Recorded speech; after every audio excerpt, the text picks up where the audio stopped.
Good morning, everyone. We're continuing with Chapter 17 of Swamiji's biography of Master, Master's salient characteristics. So let's start with a prayer. Heavenly Father, Divine Mother, Friend, Beloved God, Jesus Christ, Babaji Krishna, Lahiri Mahashaya, Swami Sri Yukteswar, Beloved Master Paramhansa Yogananda, Saints of all religions, dearest friend Swami Kriyananda, humbly we bow to you all. Help us to feel your presence inwardly, to hear your voice in our mind, your guiding spirit in our hearts, that we may know how to behave in this world in such a way as to be instruments of light. Guide us and bless us in all that we do, that we may serve your profound and beautiful cause of awakening all to the loving presence of God. Om. Peace. Amen. Today we have a very interesting quality that we're going to work with, the flawless mirror. One of Master's beautiful disciples, Kamala, wrote a book. She wrote two books. One was called Priceless Precepts, and the other was The Flawless Mirror. And we'll talk about what that concept means. It's a wonderful spiritual image that is so beautifully expressed in those two words. Master was a flawless mirror to the world. Thus alone could he bring out the best in people.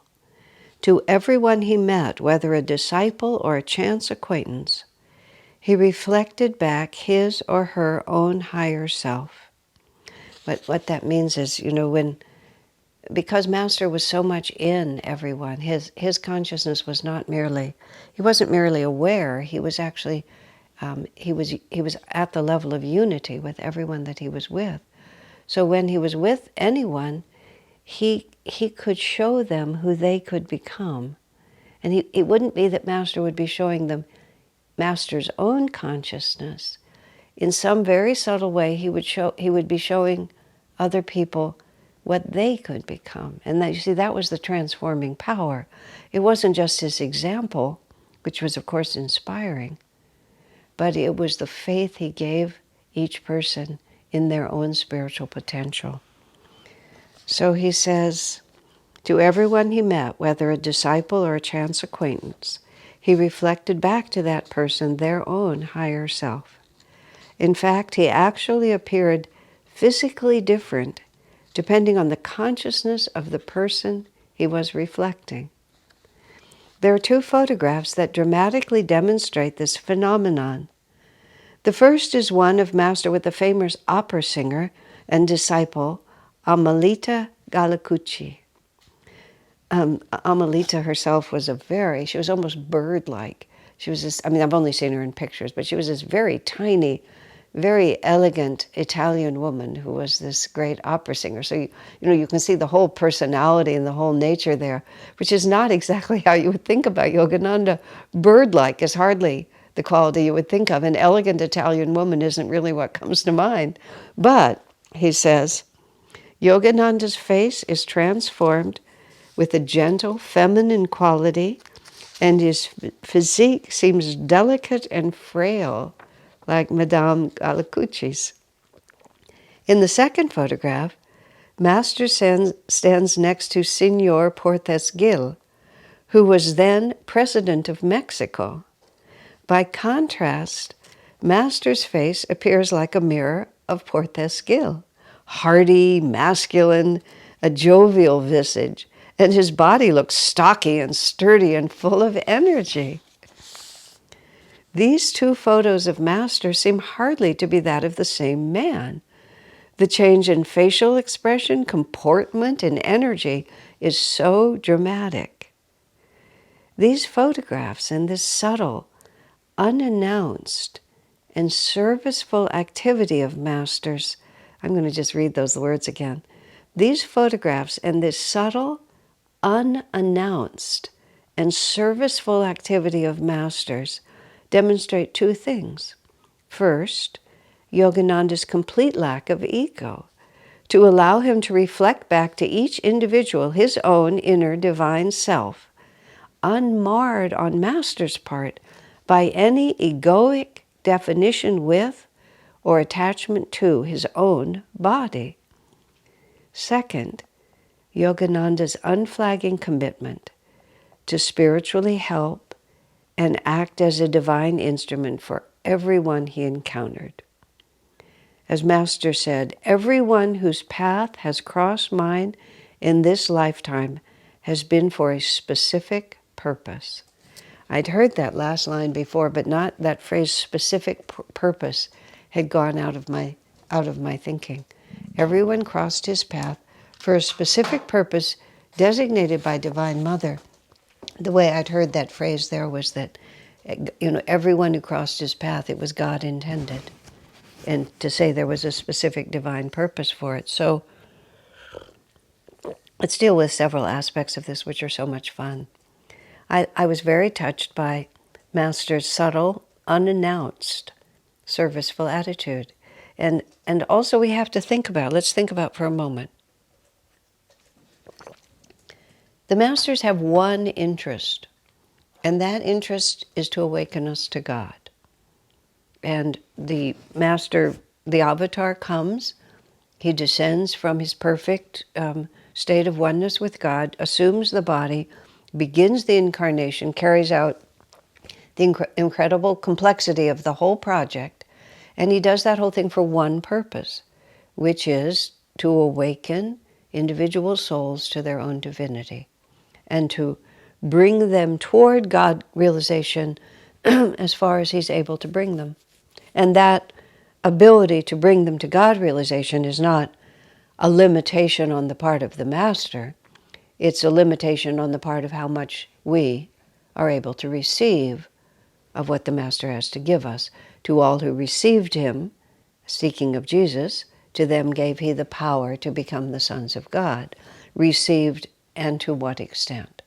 So whereas when you or I, or I'll speak for I, move through this world, I always have a whole series of different agendas that I'm working with. This morning, it was, I've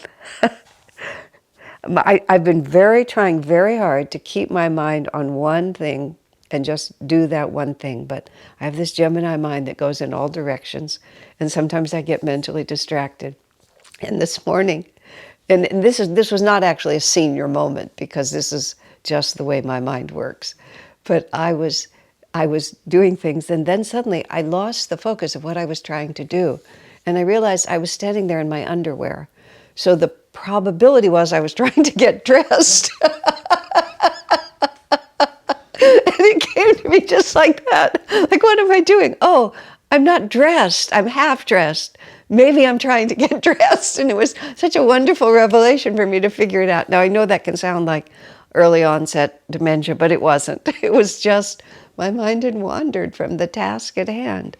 I mean, that was just a ridiculous example that made me laugh out loud all by myself in my closet this morning. But whenever I move through this world, I have a wide variety of agendas going on. Whereas the Master has one, and that is, I'm here to awaken people to God.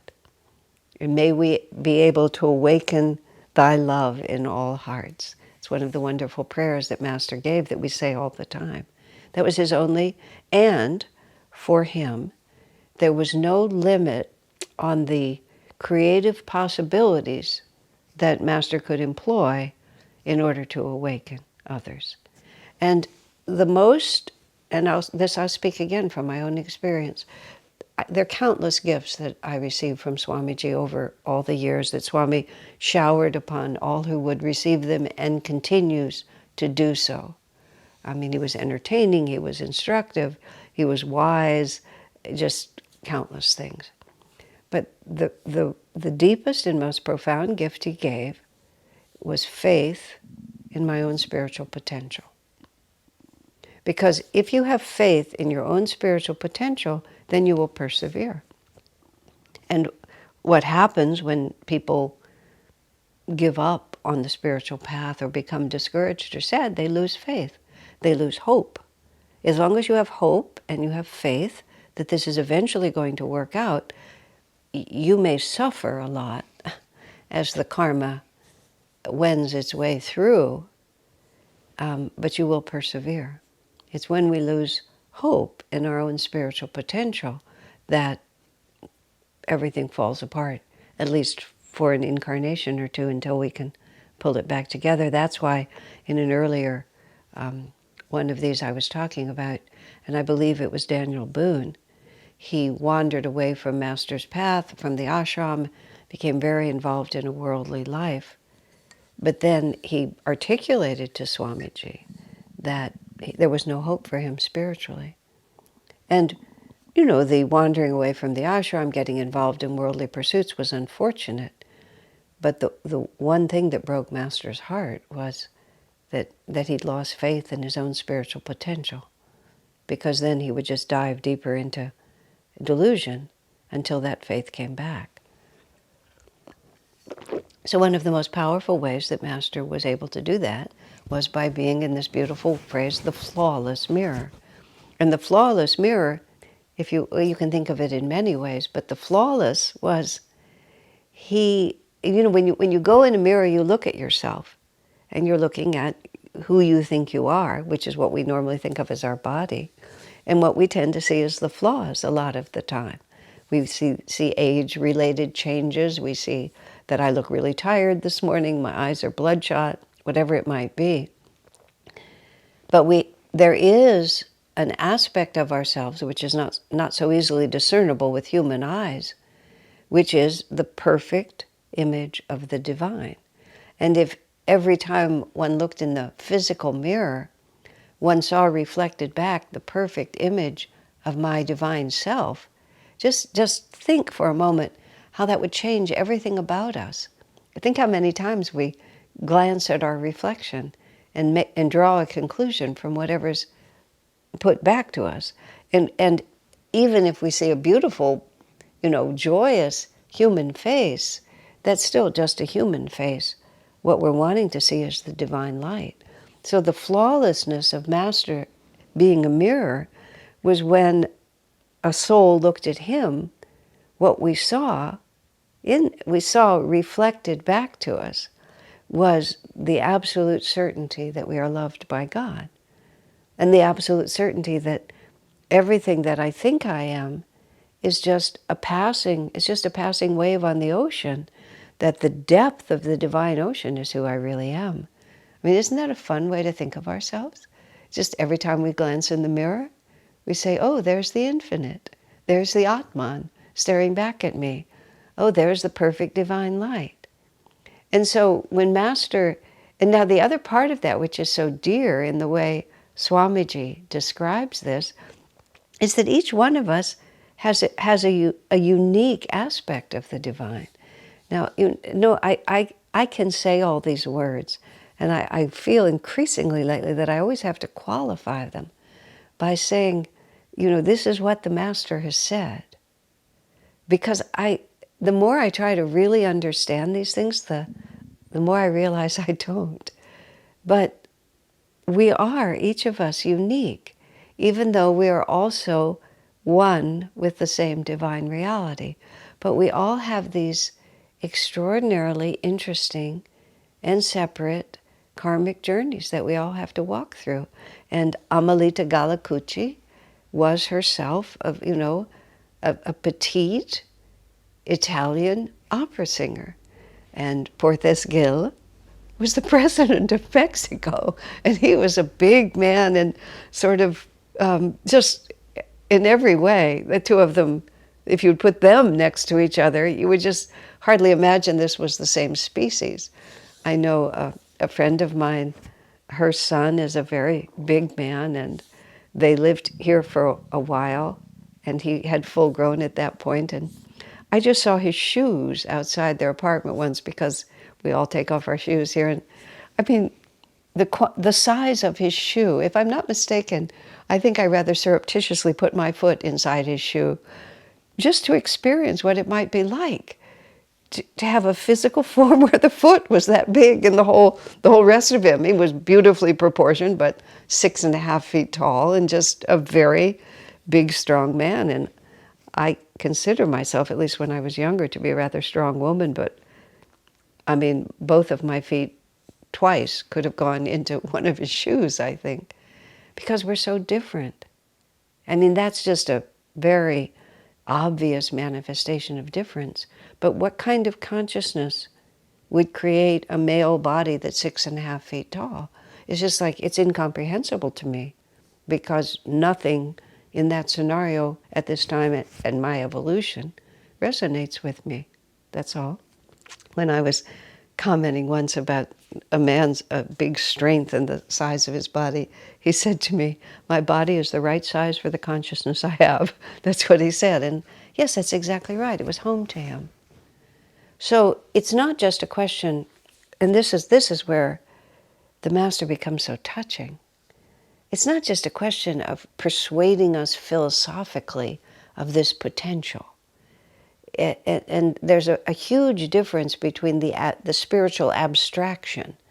And that's why I sort of hesitate sometimes when my words get too abstract.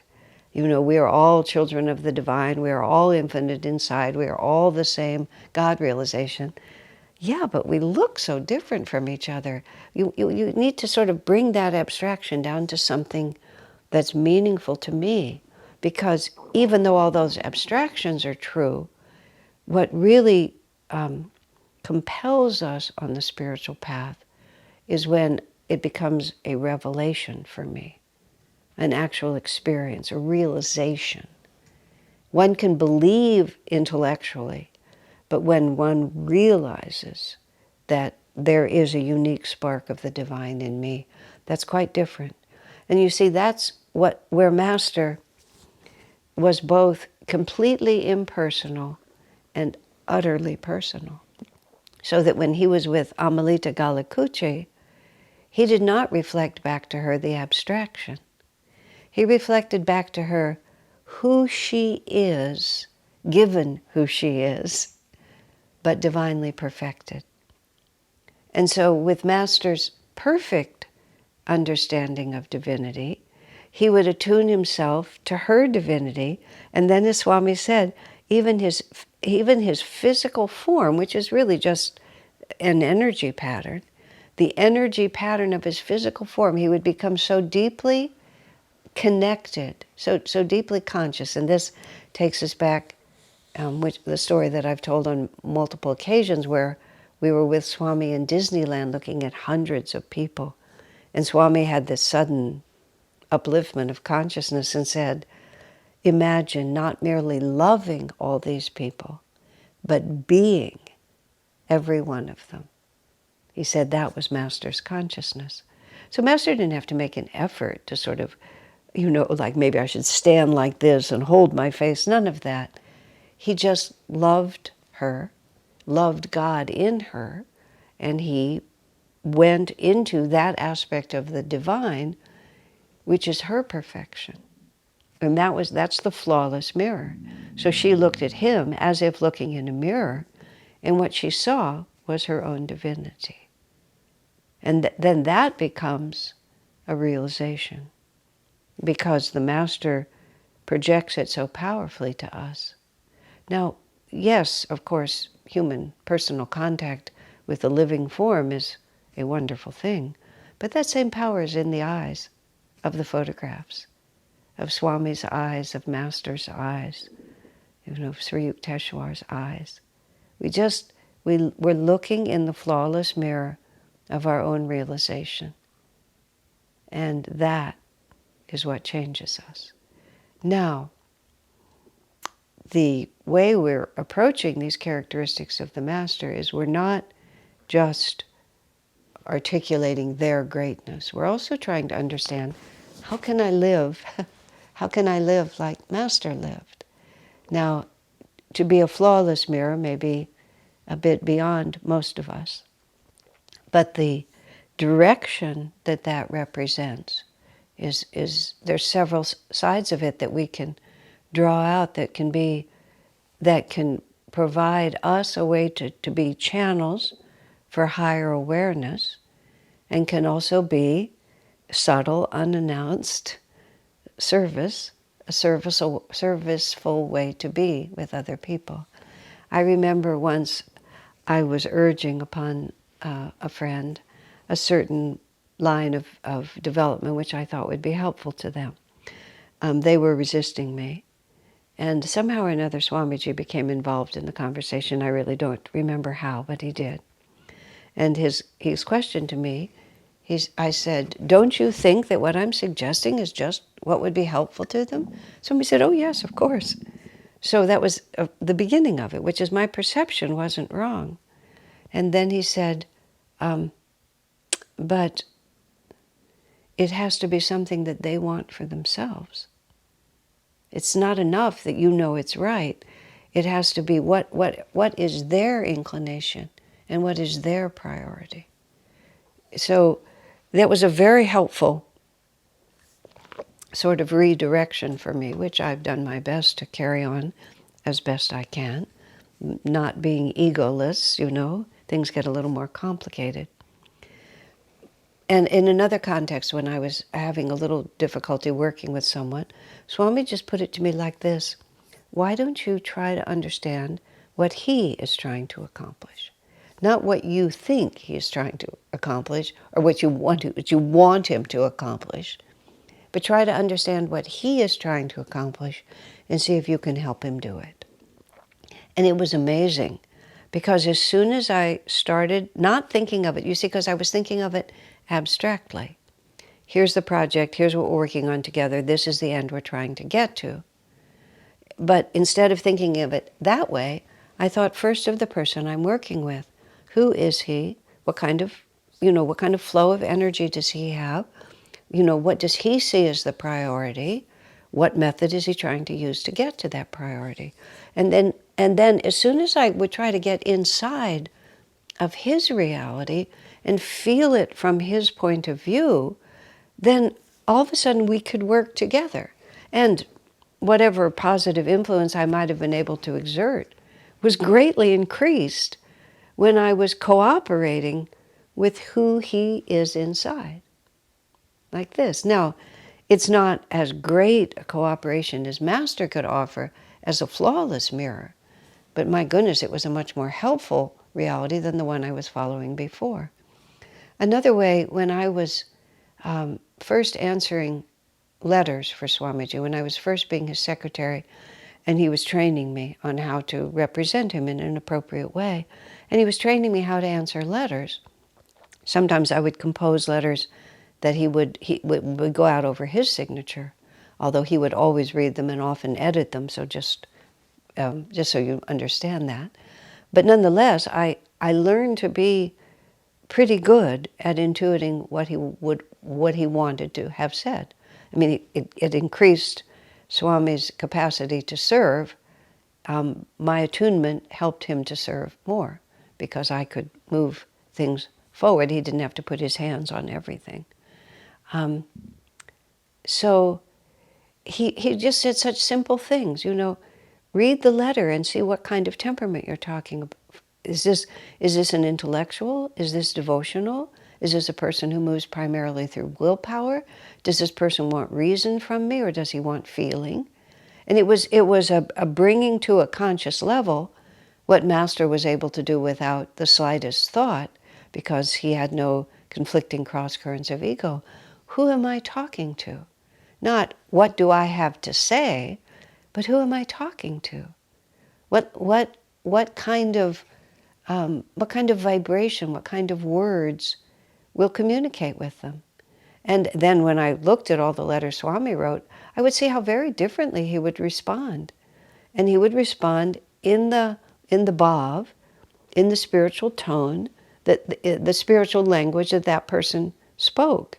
And so they would feel, all of this was in English because that's the only language I know.